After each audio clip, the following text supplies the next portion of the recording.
তো well guys, আজকে নতুন একটি ঘটনা তোমাদের সঙ্গে শেয়ার করব।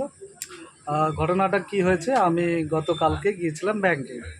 তো ব্যাংকে যাওয়ার পর ম্যানেজারের সঙ্গে দেখা হলো। ম্যানেজারকে বললাম যে আমার কিছু টাকা লোন লাগবে, আমি একটা গাড়ি কিনবো।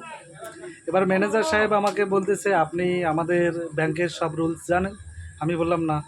বলুন কীরকম।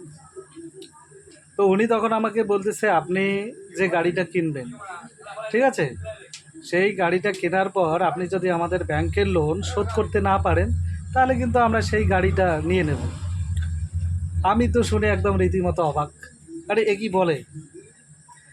তো আমি তখন ম্যানেজার সাহেবকে বললাম, আরে বাবা, আপনি এই কথাটা আমাকে আর কয়েক মাস আগে তো বলবেন।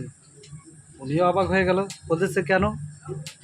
আমি তখন ওনাকে বললাম, যদি আপনি আমাকে আগে বলতেন তাহলে আমি বিয়ে করে মানে আপনার ব্যাংক থেকে লোন নিয়ে বিয়েটা করতাম।